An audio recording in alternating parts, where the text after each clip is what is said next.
I'm Jimmy Lewis, and this is Tech Talk Taco Tuesday, the dirt bike podcast where we talk about motorcycle and motorcycle-related products. On the show where Jimmy never shuts up and Logan hardly speaks, Logan talks for 20 seconds on Tech Talk Taco Tuesday number 32, like right after he remembers what the show is called. But we get into the 2020 Africa Twin, the 2019 CR450X, the 2020 Kawasaki KLX, and then we talk about a KTM 300 versus 350. So there's a lot to learn. This show is brought to you by DDC Racing. That's Delaney Drive Components. They're makers of very strong, durable, chromoly, chrome-plated sprockets. If you've seen these things, they look like Swiss cheese. They're super light for a steel sprocket. They last forever. They come with a 1-year warranty, and they are built by riders who really care about keeping riding areas open. So if you're interested in some good drive systems parts, check out ddcracing.net. That's Delaney Drive Components. Along with, Climb has been with this show since the beginning, and I really appreciate that. What I like even better is that the gear is super awesome. I've been wearing it since the beginning. It's evolved a bunch. It's very durable, really good fitting. They have features on their gear that are pretty much industry leading, and I appreciate that because that's what I wear when I get to do fun stuff, and I'm comfortable, and I like almost everything that they make. So if you are looking for a change of gear or you're looking for the best gear, I think you won't be disappointed by trying Climb. So give them a look. And Taco Moto. So you've heard us talk about Taco Mike on the show. He's been a guest host a few times. Taco Moto Co., that's how you find him on the web, sells a lot of the kind of cool and unique tuning products that you need to get your emissions-compliant bike running up to snuff. So if you have questions, he has answers, and he can also sell you the stuff. So if we can't answer the question here, which we hope we can, maybe he can answer the question over there, and he can also sell you the parts that you might need to get your especially KTM or Husky dual sport bike running like a champ. Anyways, it's tacomoto.co. Now, here's the show.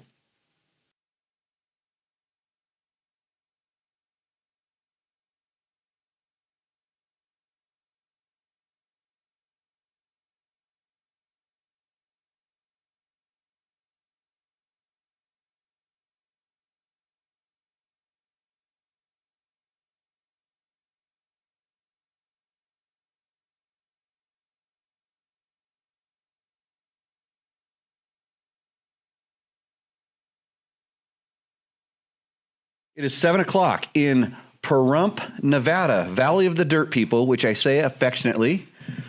I'm with my co-host, Logan Tyler. Say hi, Logan. Hi. And my name is Jimmy Lewis. I am the team principal of Dirt Bike Test, and tonight we are doing...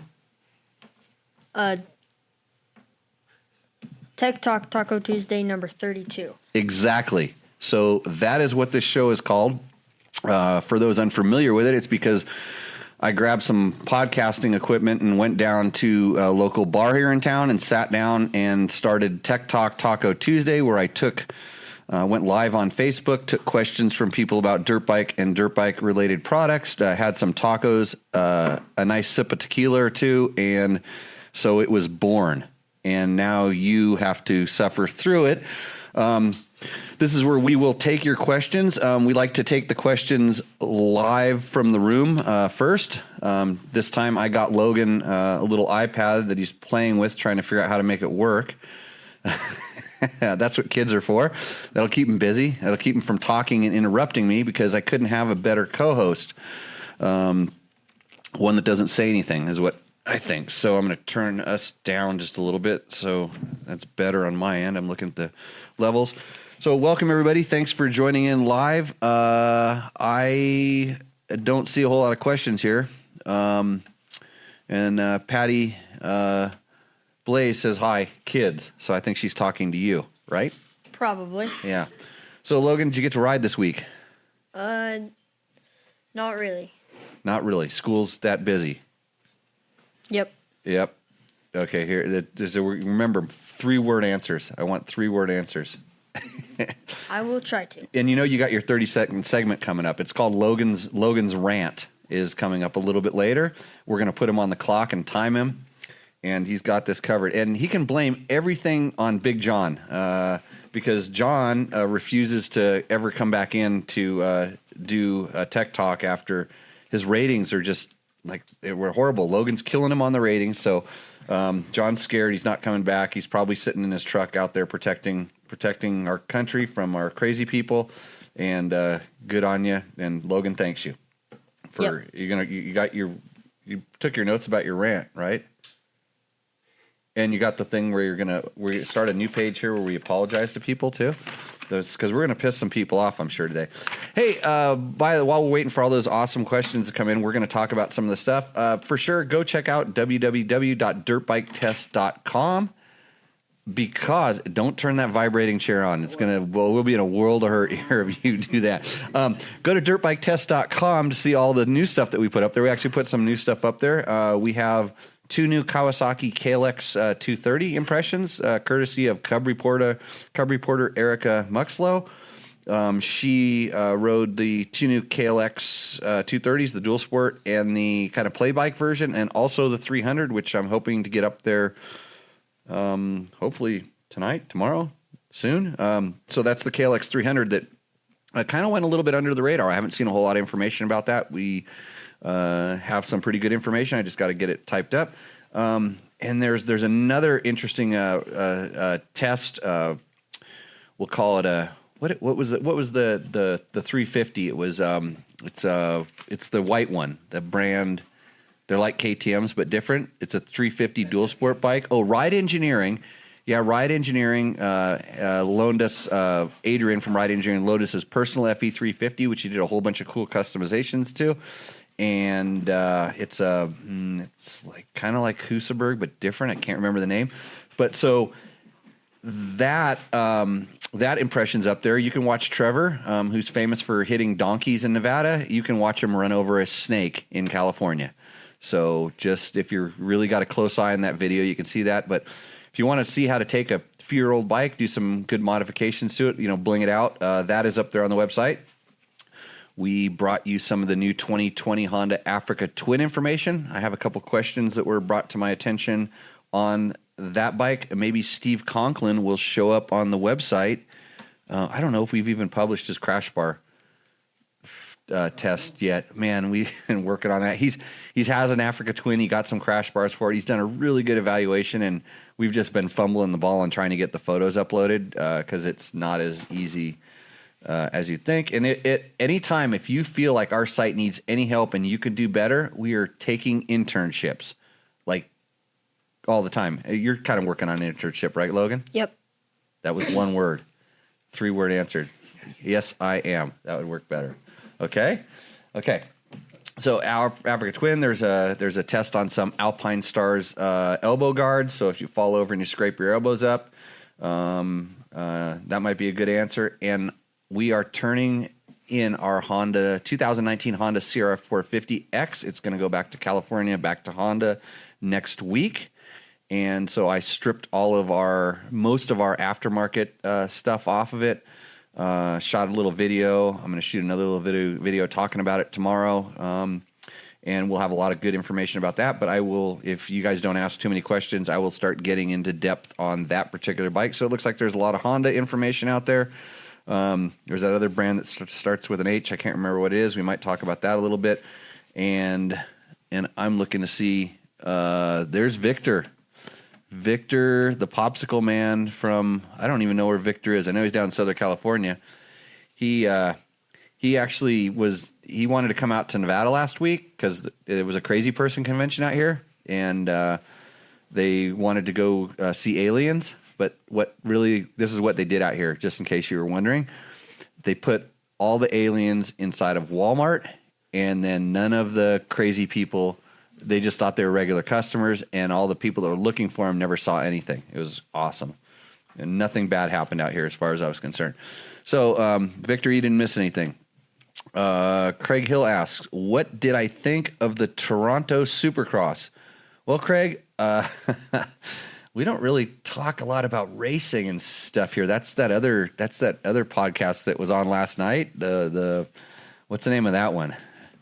It's Pulp MX, actually. They do a really good job talking about all the racing and race-related activities. Every once in a while, because I deal with some of these rally racers, we might get into that, but they didn't have a map book navigation class in Toronto Supercross, so I'm sorry I missed out. Did you watch Toronto Supercross? I think I did. You think you did? Okay. So who won? Break news. So I don't remember. You don't remember. It was that interesting. If Cooper Webb won that, you would know, right? No. I would not. You wouldn't know. Okay. Who's your favorite rider, by the way? Don't really have one. I like them all. Oh, man, that's vague. Okay.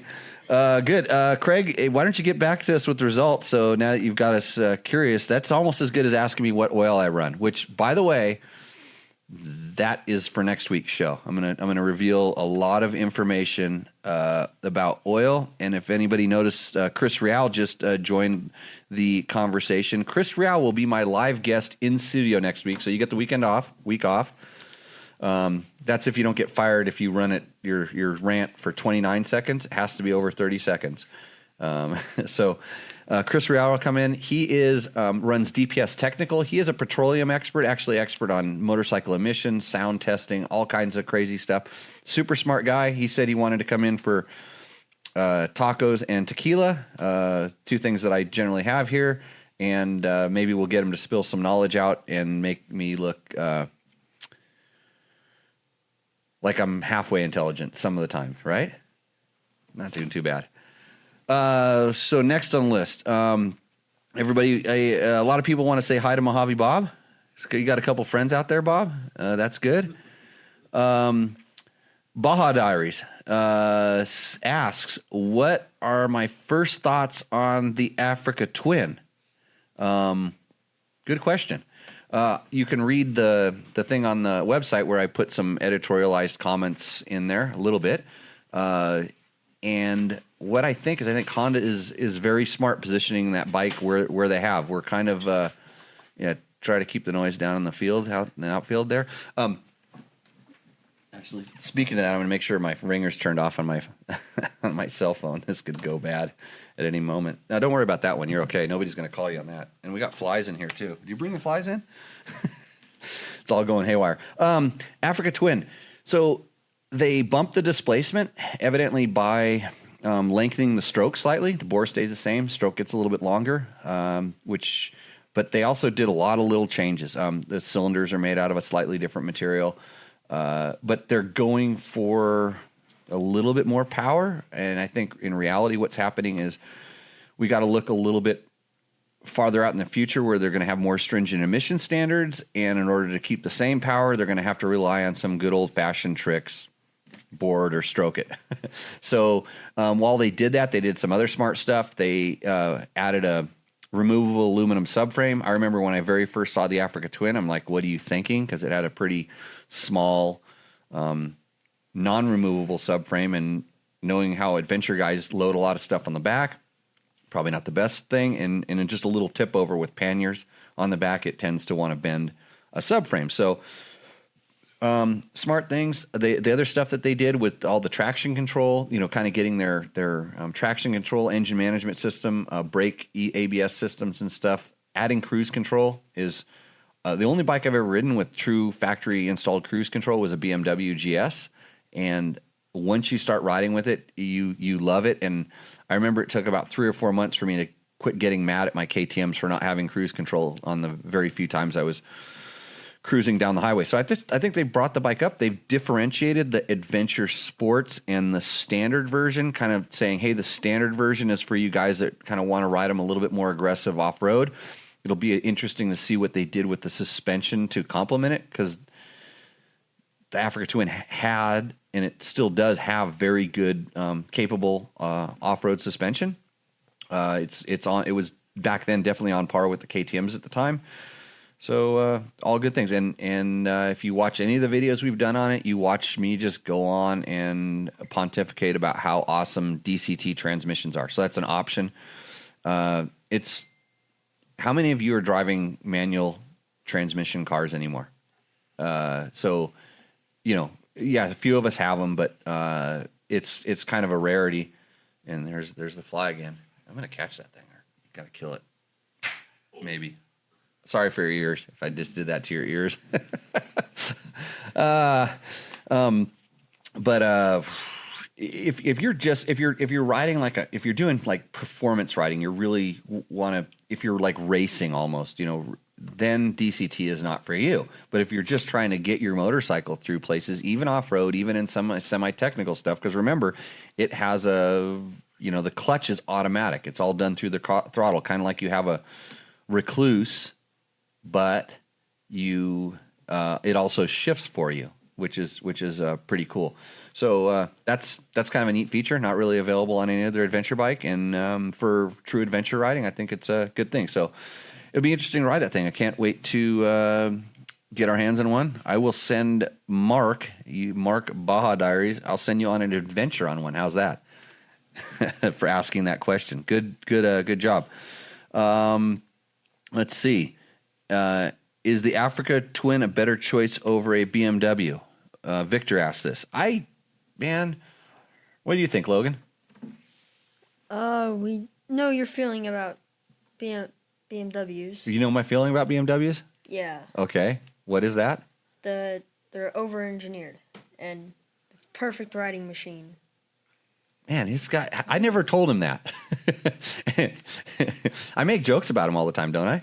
Yeah. Yeah. A lot in the classes. Yeah. We get a lot of BMW riders, and I pick on them almost as much as what, Harley riders? Pretty close. Yeah, pretty close. No, so really, man, you want to talk about an over-engineered bike also is a Honda. I mean, it's like when I was testing, growing up testing Hondas, and you're testing all these different bikes. The Hondas, the one thing they suffered from was, I don't want to say perfect, but they tried to really engineer their bikes to a very, very high level, and to the point where they were almost boring. It was like they were so smoothed over, they almost didn't have any character. And I think I've heard same from car journalists. The cars are just really, really good. There's a certain thing where they just. And sometimes when you're doing all this different stuff, some of those characteristics that might be maybe a sharper edge or something that, it's like something that you love or hate. The Honda just didn't have any of that stuff.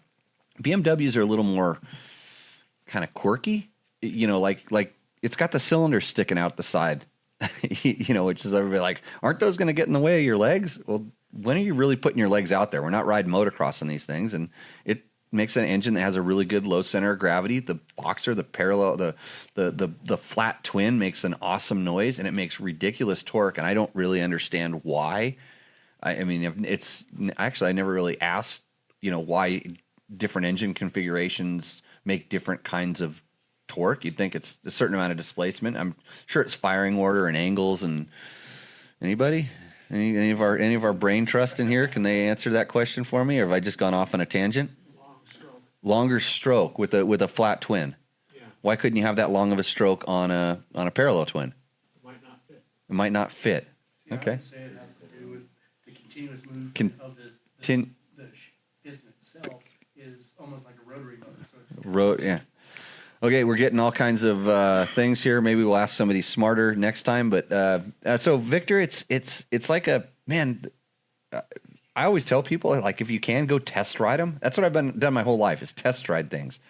And because you just don't know. And a lot of times you'll hear me complain about something, about maybe you have a bike, you have a CR500. And because you're sort of accustomed to kickstarting that monster, it doesn't bother you that much. But since I haven't kickstarted a bike since... It's been a little. I gave a kick assist to a bike the other day, the Christini. The battery it'd been sitting for a while, and the battery was low, so I pushed the button and kicked. So like, it's really awkward to kickstart. It bothers the heck out of me. So it's just, you don't know something until you're exposed to something different, and then you have something to compare it to. So the Honda and the BMW are very, very, very different in their own highly refined ways. Hopefully that answers that for you, Victor.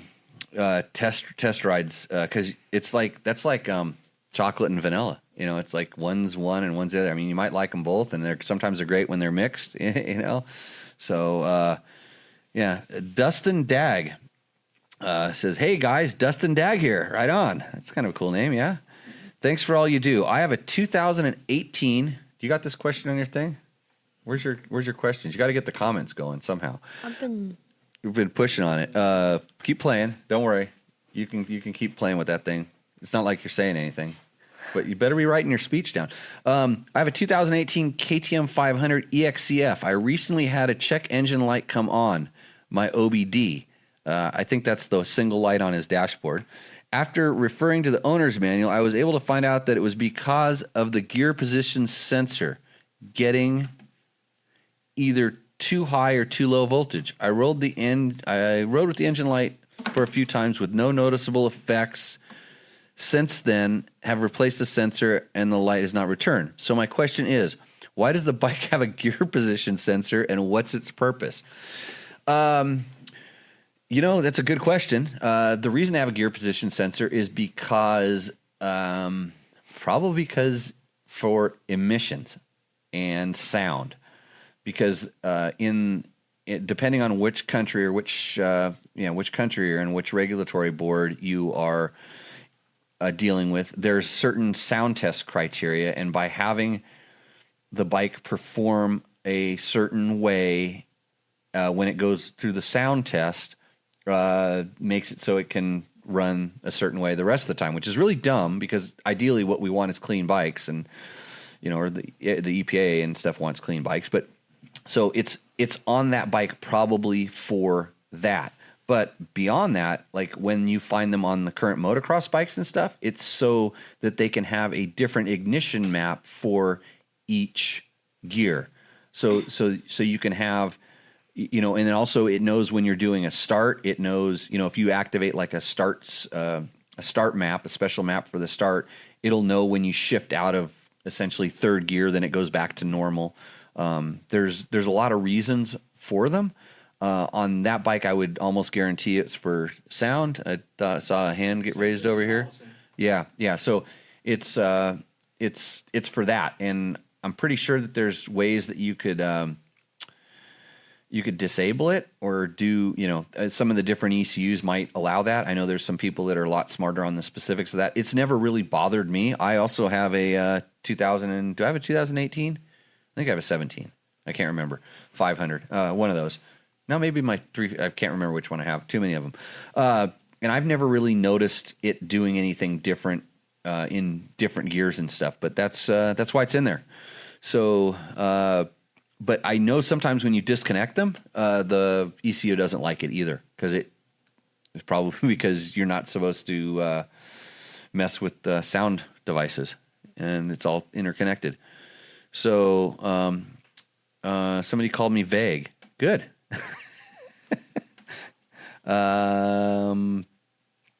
Let's see. Thank you. Yeah, thanks, Victor. No problem. Morgan's out there. I saw Morgan got the DBT hat. Yeah, thank you. Jim Wells. I was riding yesterday. Awesome single track. I would like to have an indicator light for second gear. Friends I ride with think it would be useful. So that you know that you're in second gear, or so that you should click into second gear so you move faster than first gear. I don't know if I necessarily get the don't know if I get it. And Rick just called you Captain Vague. So you start thinking about what you're going to say to him, because you could apologize to him later. It's always an option. Okay. On to some of the questions we have written down here. Don't crackle your thing. I'm turning your mic down a little bit. You're getting fidgety over there. When you want to talk, then let me know, and I'll bump you up a little bit again. Got it? Okay. Okay. That was only one word. Say, yes, sir, Jimmy.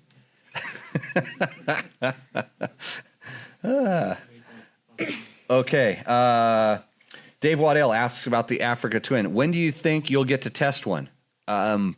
They said they're available in March, so my guess is that they might have some media rides before that, and I would just kind of guess December, but I didn't ask that when I was asking questions about the bike. My 16 DCT model has been doing well. Definitely don't want it heavier or higher center of gravity. That's another two things that they did to the bike. Well, they lightened it a little bit. I think we did some numbers, and it was like I put them up on the website. I don't remember the numbers, but 3 or 5 pounds lighter, which on a bike of that mass, you're not really going to feel too much. More fuel would be nice since 85 miles an hour drains the tank very quickly. When you start going those speeds, that thing's you're like pushing a piece of plywood into the wind. I've gone for a high front fender as Gumbo. My Gumbo Mud got my stock one. CarPlay on my 19 Goldwing is a bit fighty, makes me worried. Yeah, I don't have a whole lot of experience with a lot of the technologies, because that is what they've got Apple CarPlay on the new adventure bike. So sometimes you just have to keep updating and rebooting it, kind of like Bob has to do with his phone, because he can't get the group text when we ask how many tacos are for this event. But I think, and I'm not sure, but a lot of times, when you take your bike in for service, or you can get your dealer to flash it, they can update those things, or you can, through your phone or device, update your software, and that seems like needs to be done quite a bit. When I have problems with any of that stuff, it's update the software.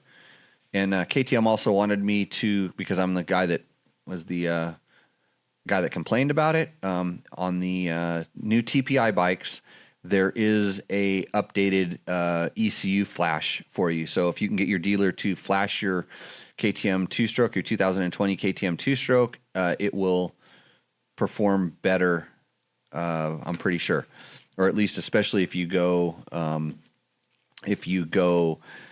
up in altitude without shutting the bike on and off. Let's see. We had another question. Let's see. I'll call someday to explain the second gear light.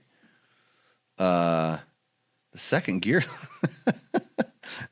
I don't get it. Hey, we played around with it. We almost set up a thing where you can call into this show too. So we're pretty close, right, Gabe? Next week for the Chris Real thing. Okay. Well, then we can take calls for Chris, where everybody can call up and ask Chris what his favorite oil is. There you go. Yeah. Okay.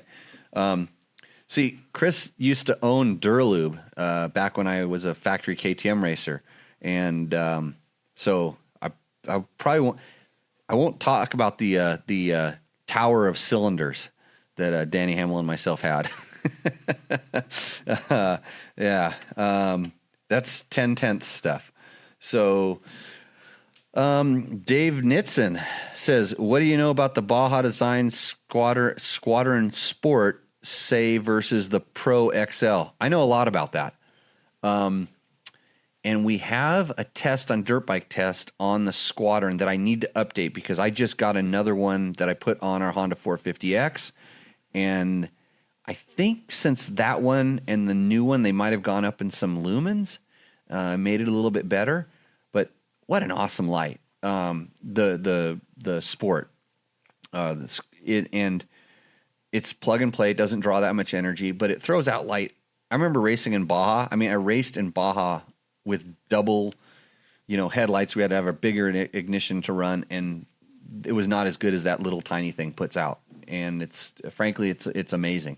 So, and I have a moto-minded setup on my KTM 350 with the XL80 in it, and that's the bigger light. And I think technically, and I'd have to check the website to see this, the lumens that those things are putting out is kind of similar, or maybe there's a different version of the Squadron that puts out the same amount of lumens, but it's got bigger reflectors, so it's just able to throw and control that light a little bit better. In my experience, the XL80 has a little bit wider of a pattern, and it throws that wider pattern a little bit farther. So, I mean, if you can afford it and you want just that much better light, it's the way to go, but it doesn't usually mount in. You have to have some special mounting on the bike, and that's why the Moto Minded kit you can bolt them in flat, and you don't really need to adjust them too much. But if you're picky like I am, I like to adjust them a little bit, and so that's the getting picky about it. But you just kind of check your options on what you're trying. First of all, you have to make sure you have enough power to run it, or a battery that's on the bike to run it, and then see how much light you're going to need. And if you're not going, actually, when I put that Honda Sierra 450X video up tomorrow, there's some night riding in there, and you can actually see the speedometer on the bike, and you can see it going 35, 40, 45, and I'm not even coming close to outrunning the light. And I mean, it's still out there. And there was times when I was going 60 and 70 miles an hour, and it was fine. I mean, I think I could go 80 probably with that stock Squadron. So, which is pretty fast, especially at night, especially when you don't know exactly where you're going. Did you get that thing working yet? Got the comments? No. No. Wait, that looks like, now flip it up on its side. It might spit them out. Look at that. There you go. There you go. I'm glad I can be of technical assistance. What time are you going to get over here tomorrow to edit this down and get it up on YouTube? Because it took me 2 weeks to get the last 2 episodes up. If I remember to come. Okay, it's simple. It's like when the teacher, like, school bell rings and you're out. You just bolt. You get home, hop on the motorcycle, and get over here. Yeah. Yeah. Do you know how to set a reminder on your phone so it starts buzzing? Like, set it for 5 minutes after school gets out, and then go, oh crap, Jimmy's going to be mad if I don't get over there and edit this thing. Yeah, I'll try to. Good. I think your fans out there would be happy that you get it edited, because if they have to go to bed early, like their parents make them go to bed early, and they can't watch this live right now because maybe they live in back east, and it's, what time is it back there? 3 hours more? 11? Yeah, 11 o'clock. They're not allowed to stay up. Your fan club back there, they want to watch this, so they have to watch it tomorrow on YouTube, and they don't want to wait. Yeah. Got it. Okay. Let's see. Craig Hill, what do you think of the electronic controlled suspension on the new Honda Twin? Well, it's nothing new. I don't know the specifics of it, but I'm understanding that it's a compression. A spring preload adjustment. So it's what it looked like from the screen. It's going to make a adjustment based on whether you're double up or you're adding luggage. My experience on adventure bikes is the more preload I can run in them, because usually they're a little bit soft, the better. So we'll see how that works. I don't know if they're actually going to do any valving control. I know on some of the BMWs, all they were doing was adjusting the rebound adjustment on the shock, which actually affected the compression as well. And kind of like it's funny, in all honesty, I don't change my suspension while I'm riding that much. I mean, maybe if I'm being really picky, but so it's kind of like it's a couple extra wires and maybe an extra feature that I don't necessarily need until it gets really advanced, where maybe you can put your own settings in there. So I'm going to have like a setting for hoop-de-doos and then a setting for Rocky single track trail, and I can push a button and all of a sudden it changes and makes that bike. Or for an adventure bike, I have a setting where, hey, I'm going to ride a gravel road, and now I'm going to do like a little bit more aggressive off-roading. I don't want this thing to bottom out, and I can push a button and it makes that kind of a change. But I'm not specifically, we won't know until I see it to see what it does. But I think it's kind of one of those showroom features, kind of like a low seat height that makes a big difference on the showroom floor. And then when you're actually out riding it, you're like, I don't know if that was what I needed. A KX450 will only run the sport. That's why you need an off-road bike. Okay, Mark Daniels got me some information here. XL80 puts out 9,500 lumens, draws 80 watts. The XL puts out 4,300 lumens and 40 watts, so it's double the light. Okay, that's. I thought there was a Squadron that had the big thing. And yes, MotoMind, it does rock. And actually, MotoMind is a little small company in Colorado that does a lot of rapid prototyping, printing. They make very interesting, very unique products to solve questions. One of their problems that you have. and one of their interesting little products is a little ring that goes on your current KTM air filter to stop that pin from punching through it on a KTM or that other brand. I'm going to remember that company one of these days. They used to be from Sweden. I know that. Kajiva? They were Kajiva for a while too, yeah. Okay, Montreal Supercross results. Dean Wilson, Malcolm Stewart, and Justin Brayton. Do you know those guys? Yeah. You follow them all? You follow them on Instagram? Dean Wilson, I do. Right. Glad he won? Yeah. Did you watch him win? No. Okay. You fell asleep? Yes. You didn't see the end there. Eduardo Rosas asks. You see him? You see him on there? Yes. Yeah. He asks. So you're going to start reading these questions now that you got the things. What does he ask me? What are you going to miss about the Honda CRF 450X? I'm going to miss you taking the time to read those questions so I can have another sip of beer. 450X. Glad you brought it up. You know, that is a very good desert bike. And if anybody knows how many Baja 1000 victories the older Honda 450X had, that was by no mistake. I started racing with Honda on an XR 600, and it was literally those bikes were selling like hotcakes at the time. And then, it was winning Baja. And then they made an XR 650, and it was winning Baja. And when they went to 450X, it had to win Baja, and they made it very good at doing it. And they've just kind of kept that heritage of a kind of, I'll call it a desert bred.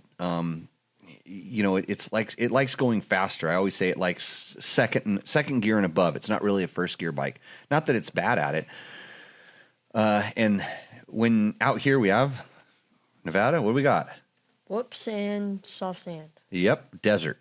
And we have rocks and all the other stuff. But what that bike has is it has the ability to make you feel comfortable going very fast, and it has a certain amount of safety and stability built into the way it works. So that's kind of what I'm going to miss about it. And after putting it back to stock, I went and rode quite a bit the other night on it, and it was, other than the suspension valving changes I had are still in it, and it still has a chain guide on it. But other than that, it was back to completely stock. Even the airbox cover on it, and I was just blown away by how good it works. It's still pretty fast, and it'll get you up to scary speeds, and at the same time, it's really quiet. So kind of a fun bike. And I was talking with our Honda media rep, telling him, hey, I got the bike ready to kind of come back, and we were just kind of going back and forth about it. And I'm like, this bike is it's as a stock bike. So if you're riding out in the West and you just want to buy a motorcycle and you don't want to mess with it, I'm going to say that the Honda is probably one of the best ones. The 2019, 2020, because they didn't change it too much, 450X is a great off-road bike for doing, 2-track and faster desert trails, just absolutely box stock. And because you just don't have to mess with it. So you can do stuff to it. We did it, and it gave it more throttle response, and it gave it a little bit more power at lower RPMs. But if I wanted to go fast, I just did what I always say. What I always tell you? And it's free. If you want more power, twist the throttle, right? Let the RPMs come up. Yep. Because usually when guys are complaining about power, they're just on the first little bit. But yeah, and on this thing, it's probably, it's no KTM 500 by any means. Especially when it's uncorked, but the bike was really good. So I'm going to miss that thing. Yes, the new CRF 450X won the Baja 400 last weekend with Justin Morgan and Mark Samuels. Correct, Mark. Thanks for bringing that up. So they're continuing to do that, which makes the XR all XRs the queen of Baja. Victor, Hutch, what say that. Pronounce the word that Victor said. Hutchergurna. Mm-hmm. And then one more time. Hutchergurna. Yeah, what does that mean, Victor? Is that Spanish? I don't know. Hutchaguana. I don't know. He's speaking Spanish to us. So, yeah, that good bike, that Honda 450X, and like I said, I actually need to write up Honda 450X, compare it to the Yamaha WR 450 F, and compare it. I'm soon to ride the KTM 500 XCW. They're bringing that bike back, and that's kind of in the same family as these bikes. But in the world, when I look at it, like the KTMs are kind of made so you can. It's like KTM almost expects you to modify it in some way, shape, or form. They're expecting that guy to put an exhaust on it or put do some tuning to it. Where I think Honda honestly thinks that their customer, or a good portion of them, are going to leave it stock. So they design it so that it works really good like that. It's my opinion. So hopefully that answers that. I have another question here. So Neil K, you don't have these questions. I do. Why don't you read that question right there? The top one? Yep. How does this compare to the 4-stroke 350 EXC for the same sort of riding you are doing here? Oh, so Neil was watching our video on YouTube of the KTM 300 that we just tested. And so we're riding mostly tight single track up in Washington State, and then a little bit faster kind of high mountain 2-track and trails up in northern Utah. So that's what he's seeing. And then funny, Neil watched another video, this time on our KTM 300, and he asks, "Hi fellas, great review. Are these easier to ride than a 350 EXC 2-stroke?" 300 EXC 2-stroke. 300. So he's watching the 350 video where it shows us riding just north of town here on some of our Pahrump trails, which are kind of rocky, twisty 2-track, some sandy stuff.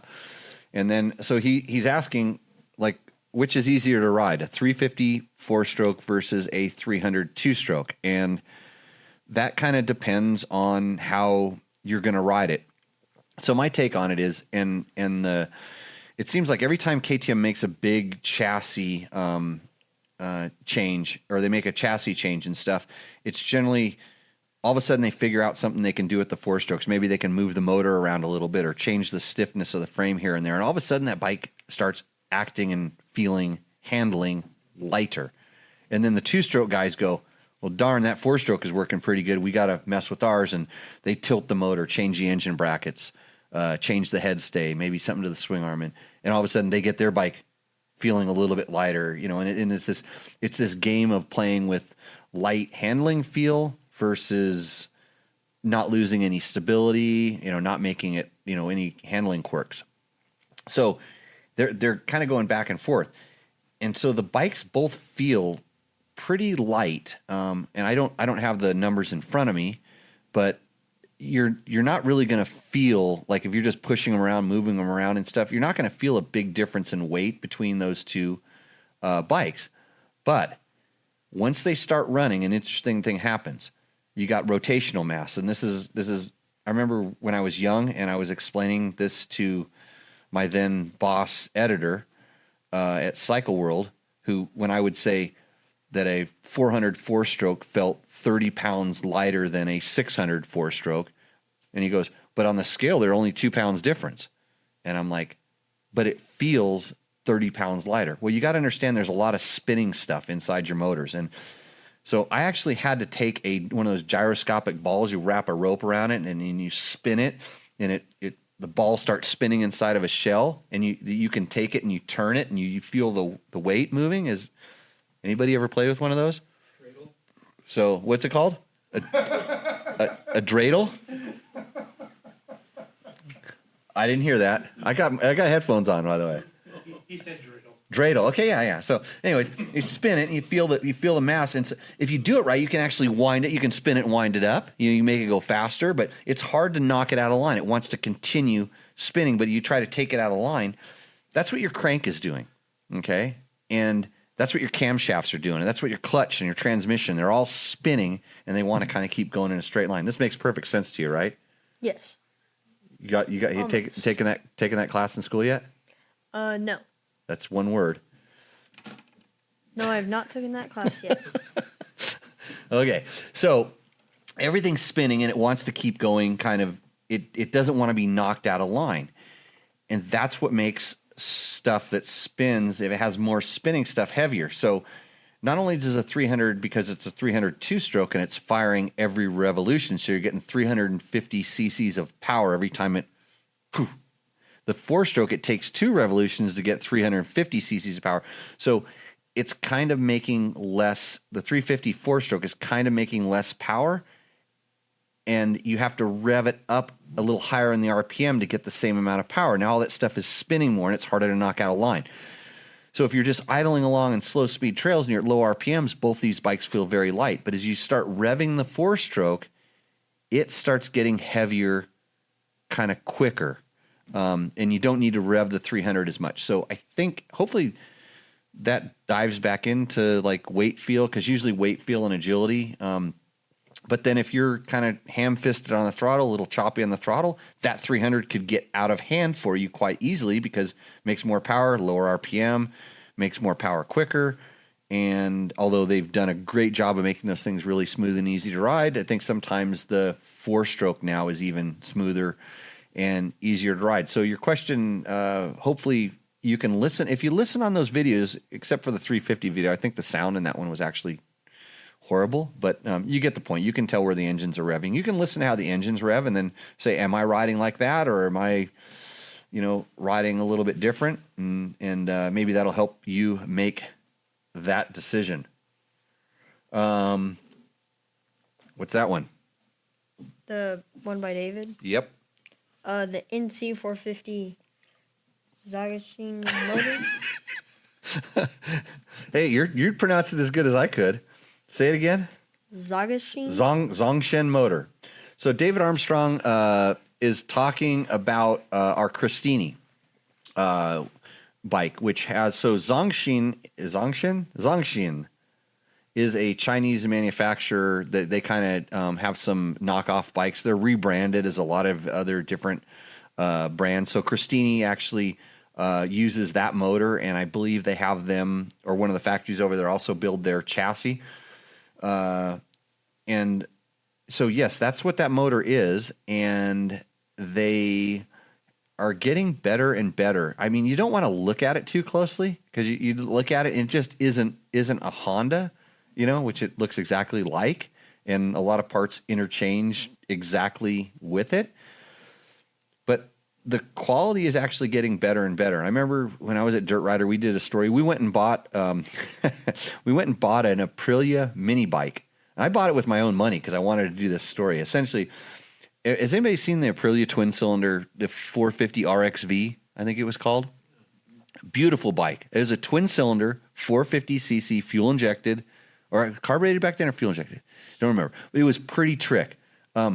Delicate as all hell. I mean, they were a delicate bike, and it was kind of heavy, and for that rotational mass thing, a lot of extra stuff spinning. It kind of had some quirky handling stuff to it, but it was a showstopper, and it looked really interesting. So I went into this mini bike shop. There's a lot of mopeds too, and electronic gadgets and toothbrushes and toasters. It was right down the street from our office down in Anaheim. So I went in there and spent $400 to $700, I don't remember how much, and bought this thing that looked like a mini Aprilia 450. And it was a 110. It had the generic whatever Honda motor, that 110cc that everybody had knocked off, but this one was a 125. And so we took it and we actually did a test on it, because I just wanted to see, hey, how durable is this Chinese stuff? How safe is it? How long will it last? The motor is pretty indestructible. I mean, we did stupid stuff with it. We would hold it wide open just for a long time to see what it was going to do, and rode it around. We had mini bike races on it. I mean, every piece of plastic the bolts that were holding on had stripped out, and the plastic was junk, and some of it was brittle and it would crack, and other stuff would just fade from 2 days in the sun. So there was a lot of very loose ends in that. But these companies are getting better and better at making stuff that lasts. And if you look at all those scooters that are running around in these third world countries that are built by these factories, they know how to make stuff last. And if it does break, you can generally fix it with a chisel and some gum, right? That's because those are the two tools they have in any third world country, and a piece of wood. So yeah, that's what that motor is, and I've been pretty hard on it. I've been really beating up on the Christini, because when I write the test, I want to make sure that I'm feeling confident that this thing is comfortable. And I know on one of my Instagram posts, somebody, another one of our fans, like said something like, what a pile of shit, for lack of a better words. And he was just looking at some of the, basically stuff that he might be used to seeing on a Honda. Maybe the welds aren't as clean, but I kid you not, it wasn't 10 years ago that Kawasaki was at the level where this Christini was, and that's a big company. And hey, interesting note: when I was working on the Honda 450 CR 450 X, when I was taking the stuff apart, I was moving some wiring harness around, and when I was taking the gas tank off, and there was a nice label, "Made in China," on it. Yeah, on the Honda. So don't think, I guarantee a Honda has a quality control guy like looking at every last piece, and they're not letting stuff.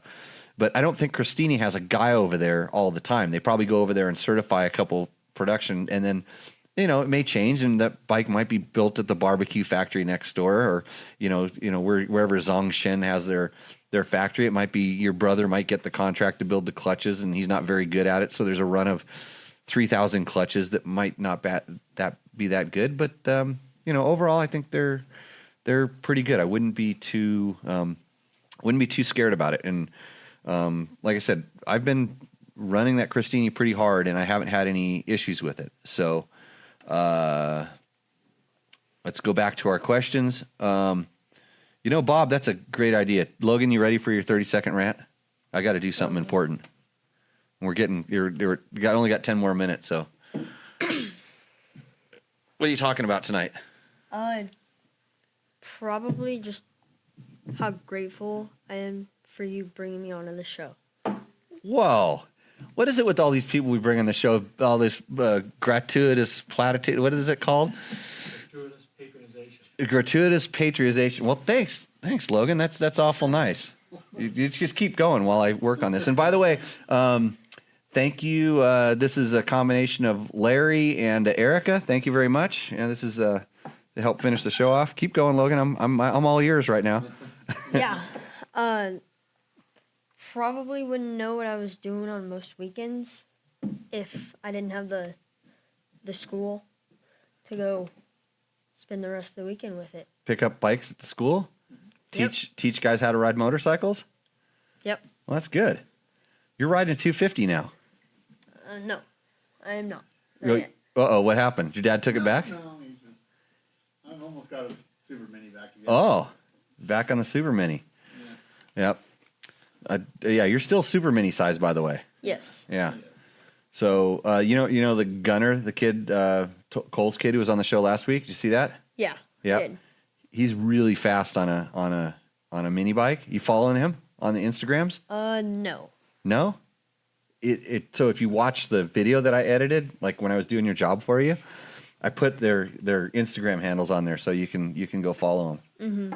Got it. Yeah, follow those guys, and then they're going to come out here sometime and go ripping around on our sand track. You can come out and race with them. You're gonna have a showdown to see who gets to be the host. Yeah. Thank you, Logan. I appreciate it. I'm glad you're here. You just need to get us all the kids helping us, because you guys are the future. Just as long as you're not talking about telling me how to do my job. That much. Just suggestions. Don't start crying. Let's see. I'm hesitant to run the screen or shelves What bike are we talking about? I'm missing a lot of the stuff that's going on in the chat room. Hopefully, San Felipe Bob has it on hold, lockdown. Hey, where's George?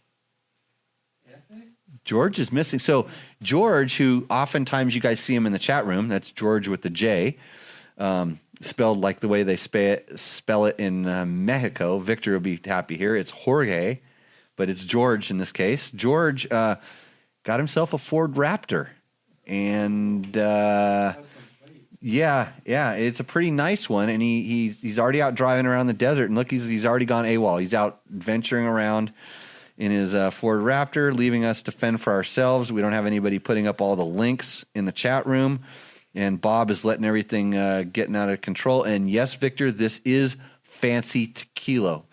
Clase Azul, way out of my league, except when it's gifted to me. So cheers for that. Thank you again. Actually, Larry got me the bigger bottle. I have one of those grande bottles that's like, it's like, this tall, and I'm holding my hand up way high. When I say that, this is really good. And Heather, my wife Heather, she says, we really appreciate you working for us, Logan. Yeah. Good, huh? Yeah. Mm-hmm. Okay. And then we're going to appreciate Gabe when he gets the phone calls piped in here.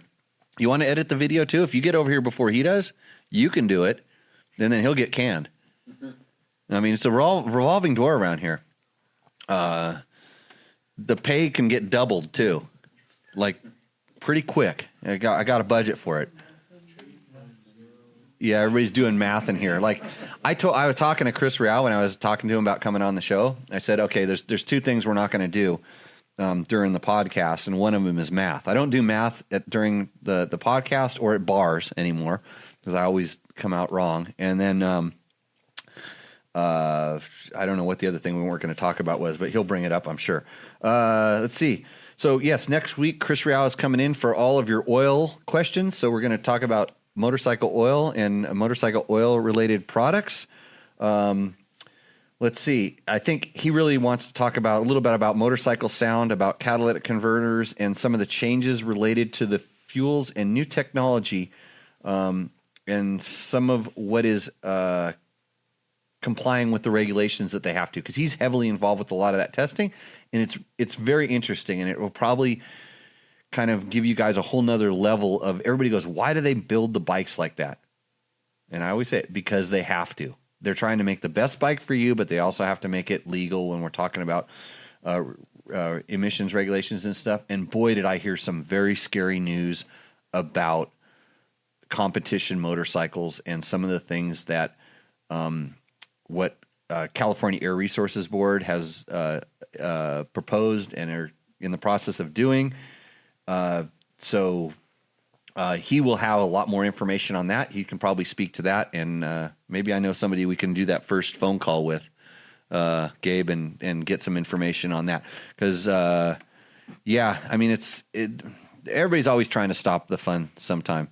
San Felipe Bob was eating dinner, so yeah, Mark Daniels is supposed to handle the riffraff. Nice way to pass it off. He did. He did some research on the Baja Design stuff. He was doing good. He wasn't just chitter-chattering with everybody doing all these sidebar conversations, Bob. Jesse Gent. Jesse, you know what's funny, Jesse? What happened to all my top fan ratings? You don't come across on the thing as, remember you used to have a little star, something like that? Is Gas a good brand, comparable to KTM? I would like to assume it is pretty much the same quality, just looking for honest opinions. Well, Jesse, you've come to the right place. So Gas is built in Spain when they're not on strike or evading taxes or whatever else they do in that country, or taking a vacation or sleeping. The siestas? Okay, I've just got to apologize to the entire country of Spain.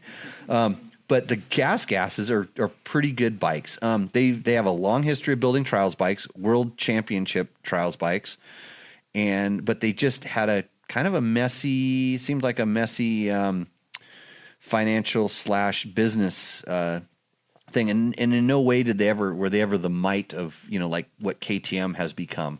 They were more like KTM in their early days, where they were able to produce and they focused a lot of their energy on trials bikes, but you need to sell more than just a few trials bikes to be a brand. So they got into doing, off-road motorcycles, and they had some really good, strong running motors. They always had great clutches, which imagine that, right? From a company that builds trials bikes. But I've raced a few of them, had success. In fact, I finished my 2 Erzberg Enduros on gas as a factory gas rider, where, believe it or not, even in like whatever year it was, I was riding a 2-year-old bike because, it's Erzberg. What are you going to do? You really need a brand new one for this? But I finished that. The first year I finished with 1 speed left in the transmission. I only had 3rd gear left. Something went wrong. But luckily, since that bike was, obviously lucky, because there's no way I finished it on skill alone. It was the bike.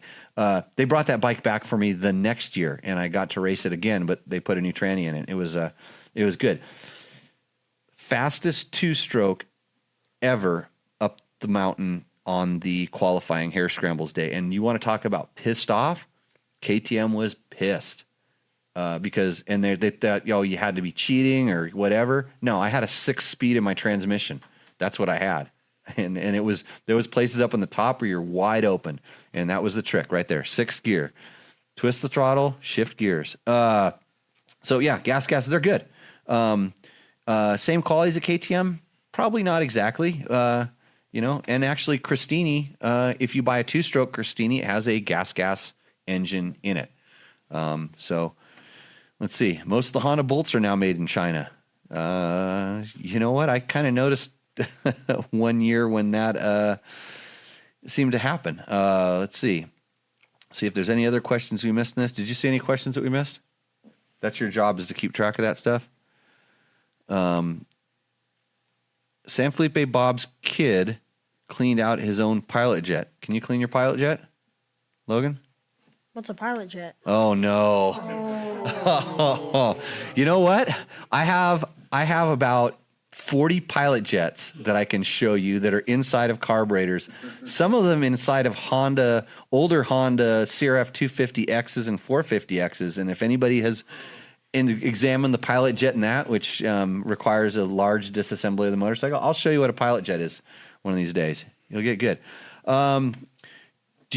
Richard Mike Ruffle asks, do you have any tips for cleaning the outside of radiators? My radiators get compacted with creosote after every ride, and I haven't found a great efficient way to clean them out other than to try to blow them out with a compressor on a low setting. Richard, what I do is, first of all, I go around those bushes. So, but if you want to know how to go around those bushes, I run a riding school on some of the cooler months of the year. So you come out and see us. That's www.jimmylewisoffroad.com. Thank them for sponsoring this show, largely for allowing me to be here out of my busy schedule. But back to your radiator problem, which I think I just solved. But when I let Logan ride my bike and he blasts through the creosote bushes, how do you fix that, Logan? What do you do? Remember when you're washing them? Oh yeah. Wash really good. Okay, but you with the pressure washer, but from a large distance, you blow out the back of the radiator, not up close, but at a distance, and that's similar to what you're doing with the compressor. So, but the water has a little bit extra push, and it can get that stuff out of there. But if you're hitting the big ones and you're getting the branches stuck in there, and then it just turns into a big mess. But yeah, that's what I would do is just kind of back flush it. You can even just do it with a regular hose and it'll get it pretty good. Yeah, Bob's a 12-year-old son cleaned the pilot jet, his own pilot jet. He has a Kawasaki that looks like that brand I keep from forgetting. He had some special graphics made. I'm sure Bob will put put a picture of that on the post here in mere moments. Victor, always there for us, says, install a weed whacker on the front of your bike. So, yes. Okay. Let's see. What did my wife just commented? Jimmy taught me that the seeds of the bush. Oh, why you don't ride through bushes? You know why you don't ride through a bush? You know this, Logan? That way your air filter doesn't get clogged up, and also your... No, because and Bob may know who told me that. I don't remember who told. The reason there's a bush there is because a rock stopped the seed. Okay, so the seed was blown across the desert. It bumped into the rock. It stopped, and it grew there. So when you ride through the bush, you're going to get to a rock eventually, and sometimes it's a big rock. So, be careful. Yeah, rocks hide behind the bushes. Talk to the guy who works for Rescue 3 and scoops up damaged desert racers on a regular basis. Andrew does that. And by the way, Rescue 3 is an awesome operation. They do safety and medical assistance out at a lot of our southern races. They actually help us on the Rebel Rally, which in 2 weeks I'm going to be on as the course director. That's an all-women's off-road navigation four-wheel event. So we might have to figure out a better way to do tech talk. I don't know if I'm going to be available that weekend. We might log one in. But if you are interested in medical field rescue, if you're an EMT, would like to get certified in some stuff, look up Rescue 3. Great organization. It's probably a really fun way to go out in the desert and unfortunately scoop up wayward desert racers, but you'd be definitely lending out a big hand on that part. Jeremy asks, okay, 8:03. We're gonna start wrapping this one up. Logan, you have 20 more seconds of ranting, so you start thinking about it. And this fly is driving me nuts. You almost got him. Where? Who brought him in? Bob? Yeah. Have you tested a Beta 200, Jeremy? No, I haven't. I am interested in the shorter frame compared to my 07 KTM 200 XCW with a 28-inch inseam. Every inch counts. I think I have a 28-inch inseam also. And it doesn't bother me too much, but that's because I go to that Jimmy Lewis off-road riding school quite often and do a lot of my practice drills. But if it is indeed a shorter frame, that's interesting. I haven't had a whole lot of time to reach out and beat up on the Beta people to let me ride one of those bikes, but it was in the works. I know that. Andrew posted up the rescue3inc.org. That's rescue3inc, the number 3inc.org. If you are listening and you want to check out, support those guys, help the cause. So I think that's good. Logan, what do you have to say? Well, I thought that thankfulness was going to take up to 30 seconds. That's kind of a, you're really trying to use those gratuitous patronization. No, there's a false pleasantries was another thing that comes to mind. Platitudes, yeah. I know it got you pretty far. I mean, it got you to here. We're 5 minutes over. I'll forgive you if you promise me you're going to get over here and edit this down and get it up on the YouTubes. Okay. So we'll let you off the hook on this one. But next week you get the week off. So that means the next time you're on, I want a 1 minute. You got to start thinking about what you're gonna complain about, because I just talked for like 59 minutes with the exception of the one sip of tequila and the one beer I dropped back on this podcast. Silence. That's the best thing for a podcast. So anyways, thanks guys for joining in. Thanks for listening. If you are listening, shortly these things will be easily available on podcasts, or maybe you've actually found it some way, shape, or form. Be sure to go back and check out our older episodes. They're even more ridiculous and less produced than this current one is. Share this somehow, way, shape, or form.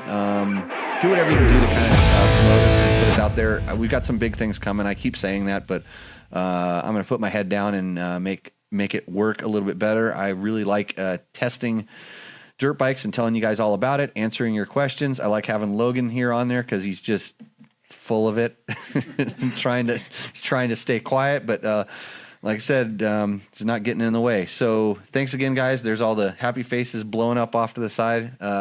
We will see you out on the trail. Cheers.